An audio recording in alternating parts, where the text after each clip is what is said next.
Hey guys, it's been a minute since I did an MLB recap since I was at Disney World last year, and there wasn't much to recap last week anyway. So, I'm gonna give you 4 games today instead of 3, so enjoy the video. Our first game is the Giants at the Reds, and with Wilmer Flores at the plate, he sends a long fly ball to left field, and yes, that is very gone. 1-0 Giants. Now, Jake Fraley steps up to the plate, and he tees off, goes yard to right field, and makes it a 2-1 game in favor of Cincinnati. Will Benson steps up, and he hits a goner to right, and it's 4-1 in favor of the Reds. That was not cheap. And Wilmer Flores, skyscraper, deep, and it's gone. Wow, 4-4. With Jonathan India stepping up, Sean Manaea sees the stolen base attempt, but completely bricks the throw to third base, and it allows a run to score. Now, with Mike Conforto up to hit, he sends a ball right back up the middle, and that'll tie the game for the Giants. Next, Yaz is up, and on a 3-2 count, he launches one to center, and it's off of the base of the wall, and yes, that'll allow a couple runs to score. Now, with the rookie up, with the really long name, Encarnacion Strand, he sends one. He launches it into left. How did he get to it? But it's way gone, and it's 8-7 in favor of the Reds. Wow. And guess who? Wilmer Flores is up, and he lines one to right. Still, it's deep enough to score the run. Tie game, 8-8. Next, with the bases loaded, a walk, well, wild pitch, doesn't really matter. A walk scores the run. Wow, 9-8. The Giants will extend their lead here with a single by Luis Matos.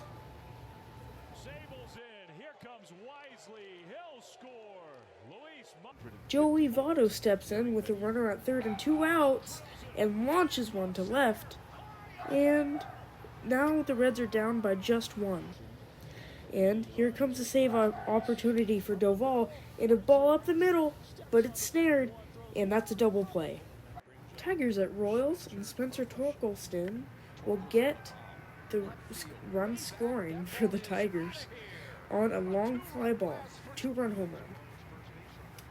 And now, wow, the left fielder completely misplayed that. The run will score. It's 2-1 now, and the guy gets to third. Now, Michael Garcia steps up, and he golfs one in the air to center. Yep, that's deep enough to score the run. It's 2-2 now. The Royals want to add. They want to take the lead. So Freddie Fermin steps up. He launches one. How did that not get out? Anyway, a couple runs will score. Well, actually only one. But runners in scoring position. Now Edward Oliveira sends one up the middle, and that will score 2 runs. It's 5-2. And now Drew Waters hits one down the line. And since it rolls around, the run will score. It's 6-2. Now, on a bunt attempt by Blanco, he's safe at first too. That'll score a run. Oh man, Spencer Torkelson. He got into that one again. He has 2 home runs and 5 RBIs on the night.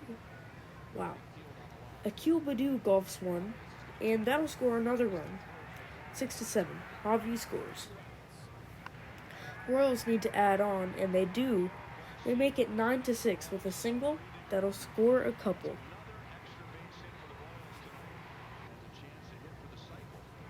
And Blanco, a home run away from the cycle, launches one, and it's off the wall. How did that not get out? Anyway, that'll score a run. 10-6. Royals are trying to call this game as a chopper, a really high chopper with no one coming first will score a run. And Jake Rogers throws one into center. That'll score 1 run. Bases remain loaded. Then Javi Baez just throws one up the middle as well. Score 1 more run. It's 11-8. Tigers keep chipping away. Let's see what they can do. And with the bases still loaded and still 1 out, Maton draws a walk. It's 11-9. And now, on a double play ball, Akil Baddoo is safe. That'll score another 11-10. And Riley Green pops out to end it. White Sox at Mets, and with Lucas Giolito on the mound, Tommy Pham lines one into the corner and left and scores Brandon Nimmo. Good relay though. Anyway, Pete Alonso sends a long fly ball to left, and it's deep enough to score the run. So the run does score. RBI number 62 for Alonso, and it's 2-0 New York. So the Mets cash a couple in the first because of the And now, stare down. No, he's staring into your soul. Francisco Alvarez launches one to left into the club level for a 2-run shot. Brett Beatty also tees off on a 3-run count and almost lands it in the Big Apple.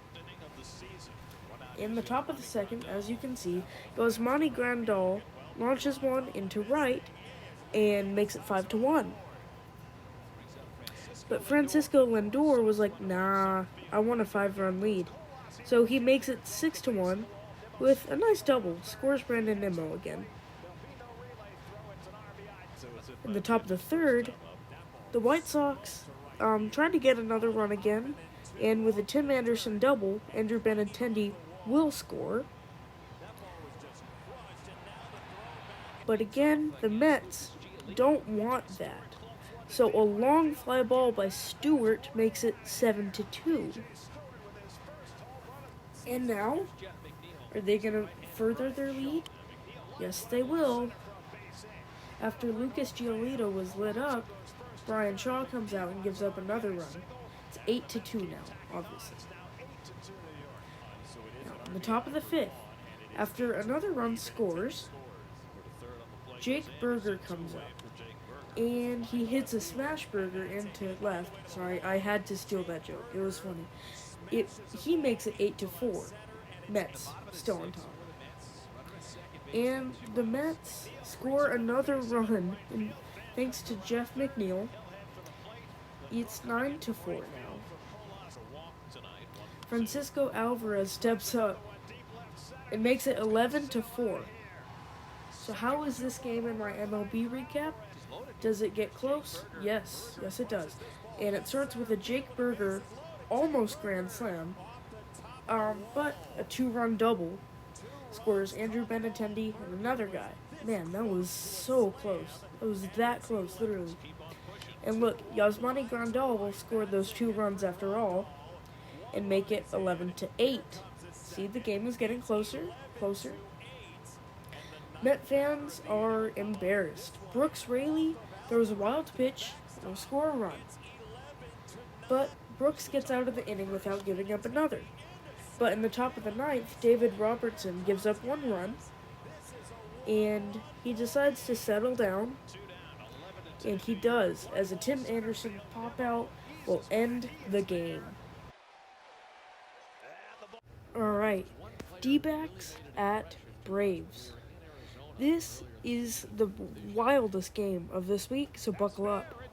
The scoring starts with a Corbin Carroll chopper that gets over the head of Matt Olson and scores Geraldo Perdomo. Say that 10 times fast.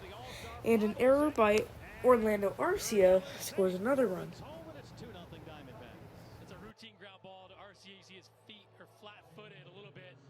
Austin Riley comes up to make things right, and he does. A stretched single into a double scores 2 runs. It's 2-2. And now Sean Murphy steps up. He launches one into center, and it gets down. And 2 runs will score. Wow. Man. Look at this. Michael Harris, he singles into right. He'll score the run, yes, but he tries to stretch it into a double like Riley, and he's unsuccessful. Emmanuel Rivera launches one into center and makes it 5-3 for the Diamondbacks. And now, after a good bunt, Ketel Marte comes up and he doubles into right, and that will score a couple. It's tied. After the Ketel double, Corbin Carroll strikes out. Oh, and it's a terrible throw. So Ketel will score from second, and somehow Corbin Carroll will end up at third after a strikeout. Man, and a single scores Carroll. It's 7-5 already in the top of the second. Wow. Christian Walker steps up, and he clubs one to the opposite field, and that's gone. 8-5. Now Kevin Pillar steps up and plays for Sam Hilliard. Yeah, well, that was off the wall. That was launched. And yes, Orlando Arcia will score. Bad throw that Davies recovers. Austin Riley steps up, and man, he's already having a crazy game. A 3-run bomb. Wow, gives the Braves the lead 9-8.